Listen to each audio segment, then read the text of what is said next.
Selamat pagi, jemaat yang dikasihi Tuhan. Salam dalam damai sejahtera bagi kita semua. Saya Vikaris Ranu Wijayanto, Vikaris Resort GKI Puruk Cahu. Pada pagi hari ini, kita akan bersama merenungkan nats Alkitab sesuai dengan Almanak GKI yang diambil dari Kisah Para Rasul, pasal yang kelima, ayat yang ke-17 hingga yang ke-26. Namun sebelum kita bersama mendengarkan dan merenungkan firman Tuhan pada pagi hari ini, marilah kita merendahkan diri kita untuk meminta tuntunan Roh Kudus. Mari kita berdoa. Bapa kami yang di sorga, pada pagi hari ini kami datang dengan kerendahan hati kami. Oleh karena itu Bapa, kami memohon kiranya Engkau mengurapi kami, melingkupi kami, dan menuntun kami dengan Roh Kudus-Mu, agar kami dapat dimampukan untuk belajar tentang kebenaran firman-Mu. Di dalam Roh Kudus, kami siap untuk mendengarkan firman-Mu. Amin. Jemaat yang dikasihi Tuhan, dengarkanlah nats pembacaan Alkitab pada pagi hari ini yang diambil dari kitab Kisah Para Rasul pasal yang kelima, ayat yang ke-17 hingga ayat yang ke-26, di mana ada dua perikop bagi kita. Yang pertama, rasul-rasul dilepaskan dari penjara dan rasul-rasul di hadapan mahkamah agama, nasihat Gamaliel. Demikian firman Tuhan. Akhirnya mulailah imam besar dan pengikut-pengikutnya, yaitu orang dari mazhab Saduki, bertindak sebab mereka sangat iri hati. Mereka menangkap rasul-rasul itu dan memasukkan mereka ke dalam penjara kota. Tetapi waktu malam seorang malaikat Tuhan membuka pintu-pintu penjara itu dan mereka keluar. Katanya, "Pergilah, berdirilah di bait Allah dan beritakanlah seluruh firman hidup itu kepada orang banyak." Mereka mentaati pesan itu dan menjelang pagi masuklah mereka ke dalam bait Allah, lalu mulai mengajar di situ. Sementara itu imam besar dan pengikut-pengikutnya menyuruh mahkamah agama berkumpul, yaitu seluruh majelis tua-tua bangsa Israel, dan mereka menyuruh mengambil rasul-rasul itu dari penjara. Tapi ketika pejabat-pejabat datang ke penjara, mereka tidak menemukan rasul-rasul itu di situ. Lalu mereka kembali dan memberitahukan. Katanya, "Kami mendapati penjara terkunci dengan sangat rapi, dan semua pengawal ada di tempatnya, di muka pintu. Tapi setelah kami membukanya, tidak seorang pun yang kami temukan di dalamnya." Ketika kepala pengawal bait Allah dan imam-imam kepala mendengar laporan itu, mereka cemas dan bertanya apa yang telah terjadi dengan rasul-rasul itu. Tapi seorang mendapatkan mereka dengan kabar, "Lihat, orang-orang yang telah kamu masukkan ke dalam penjara ada di bait Allah, dan mereka mengajar orang banyak." Maka pergilah kepala pengawal serta orang-orang ke bait Allah, lalu mengambil kedua rasul itu, tapi tidak dengan kekerasan, karena mereka takut kalau orang banyak melempari mereka. Ibu bapa, saudara-saudari, jemaat yang dikasihi Tuhan Yesus Kristus. Pada saat ini saya kalian percaya banyak di antara kita sedang mengalami kekhawatiran atau kebingungan karena pembatasan pola kehidupan sosial kita di tengah masyarakat. Saya yakin di antara kita ada begitu banyak merasakan bahwa kehidupannya begitu dibatasi. Salah satunya kehidupan pekerjaan dan kehidupan bersosial, kehidupannya dalam pendidikan itu menjadi dibatasi. tentu itu merupakan hal yang tidak mudah. Seakan-akan kita dipenjara atau seakan-akan kita dikurung dalam kehidupan sosial kita. Tentu itu menjadi hal yang sangat menyulitkan bagi kita untuk bertahan hidup di dunia ini. Ini pula yang terjadi dalam kehidupan para rasul pada saat itu. Bagaimana ketika mereka mewartakan kabar kebenaran atau Injil kepada semua orang. Ada saja orang yang suka dan ada saja orang yang tidak suka. Ada orang yang mau menerima Injil serta ada orang yang iri hati akan apa yang mereka sampaikan kepada orang banyak. Ibu bapa yang dikasihi dan diberkati oleh Tuhan Yesus Kristus. Ketika para rasul dipenjara, tentu ini merupakan sebuah tindakan pembatasan kehidupan mereka untuk mewartakan Injil kepada orang banyak. Pada saat ini, saya ingin mengajak kita untuk merenungkan satu hal.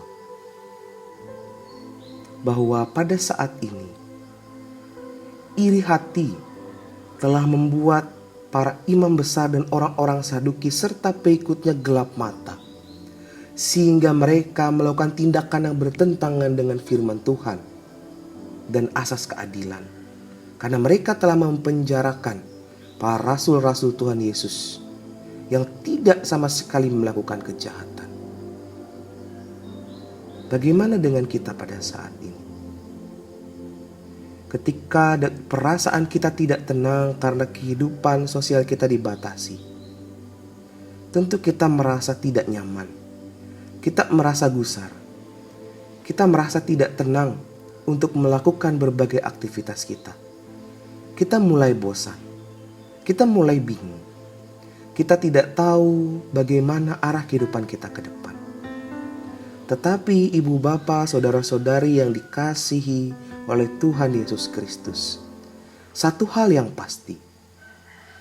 Ketika kita bersandar kepada apa yang Allah mau dalam kehidupan kita, maka Allah turut bekerja dalam kehidupan kita. Seperti halnya yang dialami oleh para rasul pada saat itu. Ketika mereka dibelenggu dalam penjara, Allah turut bekerja dalam kehidupan mereka dengan mengutus malaikatnya untuk membebaskan mereka dari penjara. Dan mereka bisa mengabarkan Injil di bait Allah pada saat itu. Demikian kita juga pada saat ini. Apabila Tuhan sedang mempercayakan otoritas kepada kita, kita harus tetap berhati-hati dan memohon pimpinannya agar kita dapat menjalankan otoritas itu dengan benar. Apalagi di tengah kungkungan dan di tengah tekanan wabah COVID-19. Kalau kita tidak berhati-hati dengan tidak menjaga kesehatan, tidak menjaga pola hidup sehat kita, tentu kita akan terserang dengan penyakit ini. Oleh karena itu, ibu bapa, saudara-saudari jemaat yang dikasihi oleh Tuhan Yesus Kristus, jika tanpa pertolongan Tuhan, mudah sekali kita menyalahgunakan otoritas yang Tuhan percayakan. Mudah sekali kita bisa terserang penyakit dari COVID-19 ini kalau kita juga tidak menjaga pola hidup sehat kita dan tidak bersandar pada apa yang Tuhan berikan dalam kehidupan kita.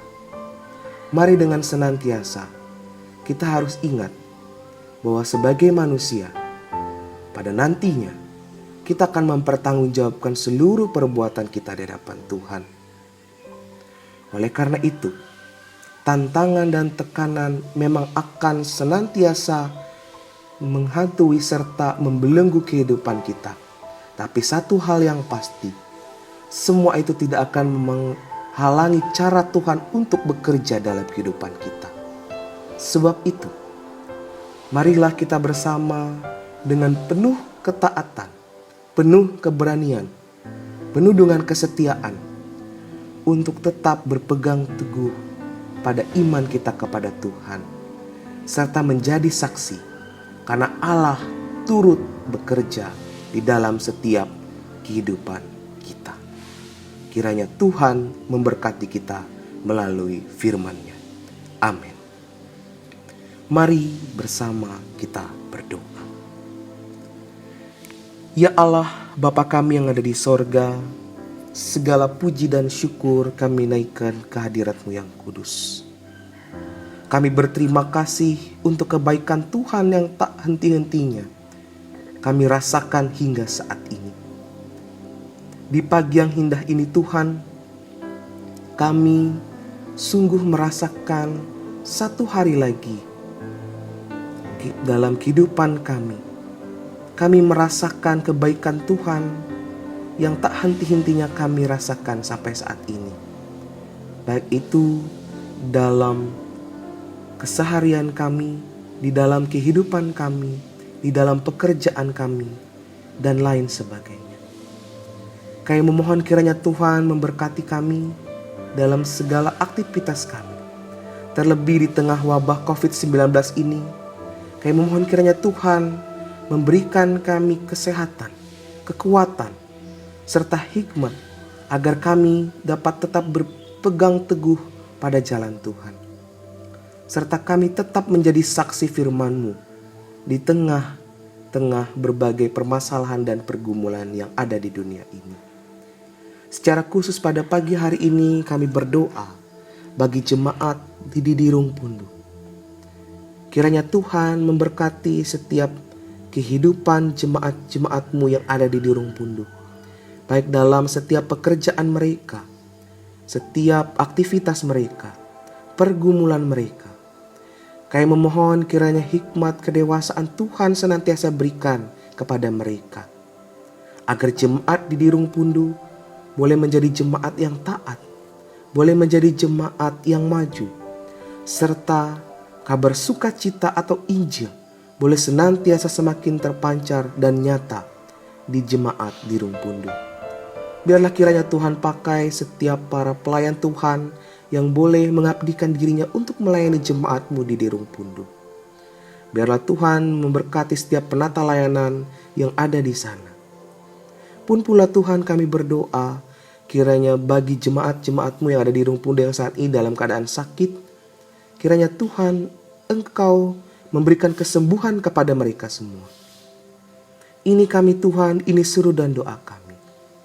Kiranya Engkau mendengarkan setiap permohonan kami, karena kami yakin dan percaya bahwa tangan Tuhan tidak kurang panjang untuk menopang kami, serta mata-Mu tidak kurang tajam untuk melihat apa yang kami butuhkan.